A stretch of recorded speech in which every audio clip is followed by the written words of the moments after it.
I'm Todd Humber, the acting publisher and editor-in-chief for Canadian HR Reporter.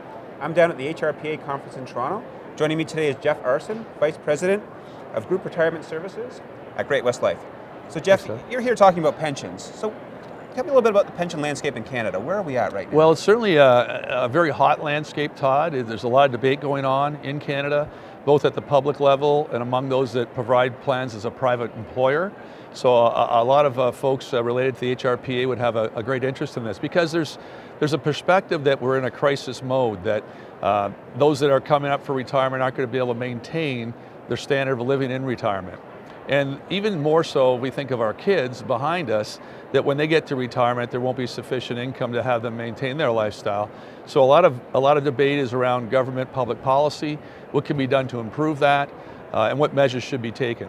On the other side of the coin, there's a lot of data and research that's been done, particularly since the economic crisis in 08 and 09, that would say that Canada is in a reasonably good state in terms of its citizens being prepared for retirement.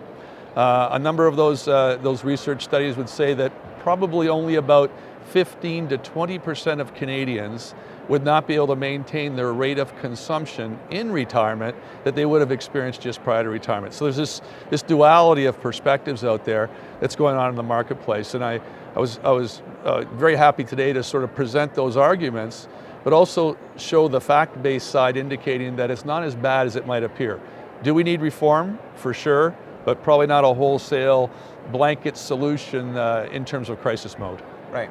So in terms of, like, from the employer point of view, a lot of employers offer a defined contribution plan. There's not as many defined benefit. There's been a lot of noise about in Ontario specifically about expanding. Well, Ontario's launched its own pension plan. There's been calls for expanding CPP. Are these things that employers need to kind of focus on or worry about, or is kind of what they're doing now, is it adequate? Is that?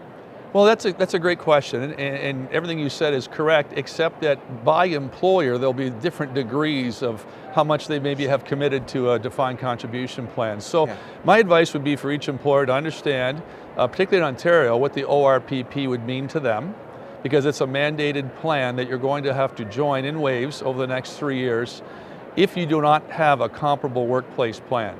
So if your existing plan maybe wasn't rich enough to meet the comparability requirement, you may also have to contribute to the ORPP. So from an HR perspective, you've got to think through, what is our company strategy in terms of meeting the retirement needs of our workers here in Ontario? And you may have workers in other provinces as well, where depending on what you do, it could create an opportunity for you to consider equity positions and things you may need to do with your Ontario folks that makes sense relative to other workers you might have in other provinces. Sure.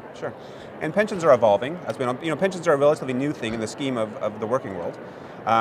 So we've gone from defined benefit to being predominant to a defined contribution being predominant. Where do you see pensions going 20, 30, 40 years down the road? Is there a new model that's going to exist? Man, that's an absolutely wonderful question, because we are kind of looking at that whole perspective.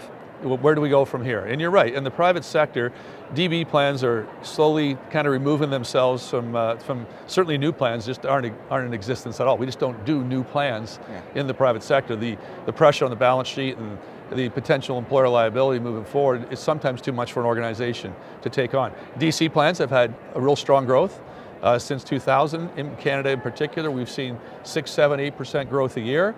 However, I would say that depending on what public policy comes out, both federally and at the provincial level, it might dictate what solutions come about within the private sector.